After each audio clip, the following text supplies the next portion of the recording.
Now we're going to be looking at visualizing our steps and our pivots.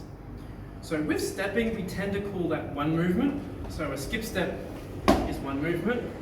A skip replace is two movements. Our pivots from before is 0.5, because I'm not really stepping, I'm just pivoting and moving one foot. So we call that 0.5. So these ones here, when we do a skip and a pivot, we tend to call these 1.5 movements. And so I'll show you what we're going to look at here. We're going to be looking at, if you remember back from before with our pivots, we started looking at our saloon steps. This is why this terminology is good, just to build on some footwork that you already know. Now, just to remind you, these saloon steps, these are the ones where your foot, either your lead or your rear, are moving to the closed side. So if I'm going to pivot my lead foot, this is as a reminder, pivot the lead foot, step with the rear foot. If I step it to the closed side, which is over here, that was what we nicknamed our saloon steps. And if I now pivot my rear foot and I step with my lead foot again to the closed side here, there's my saloon step again here. So it's just always pivoting and moving the foot to the closed side as our saloon steps. It's because it's these specific pivots, these specific saloon steps, are what can be used for these steps. So what we're going to be doing first, and I'll show you, is we're going to do a skip and then this pivot, or the saloon step pivot. So it looks like this here. There we go. So what happens is here, there's my 1.5, I'm going to do a skip step.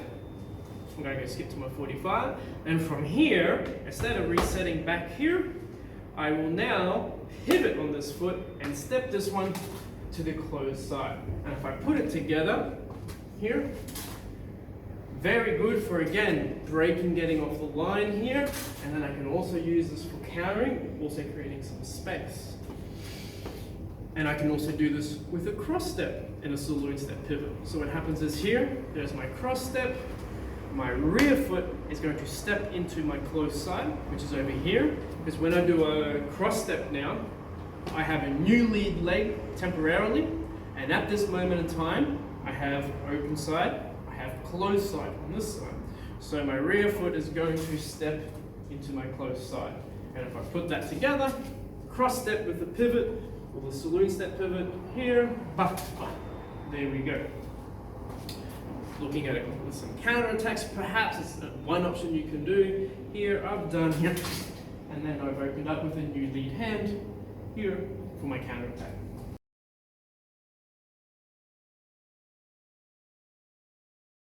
And looking at those same steps plus a pivot, where we were specifically looking at a skip or a cross step, and then looking at our pivot that has that saloon step pivot in retreat. So we can do that same movement that we just did in advance, we can do it in retreat. So if we look at it here, basically I'll start with a skip step plus my saloon step pivot. So there's my skip step here, and as it's coming to here, I want to then step into the closed side. So what happens is here, as I do my skip step, this side is still my closed side, because that's my lead leg here. So basically it's going to be like so. And there's my pivot.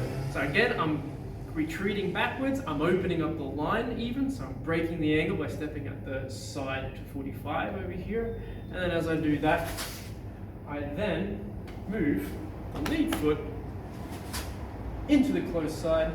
It still is this lead leg as before. So if this left is my lead, here, it's still my lead, and then maybe I can use it to get off the line and counter.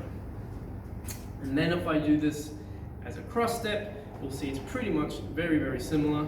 As I do now my cross step here, cross step changes my lead leg. And then with my lead leg, I have now this side is my closed side, this is my open. So with this one here, I will move that to be my saloon step pivot. And once more, cross, pivot, there we go.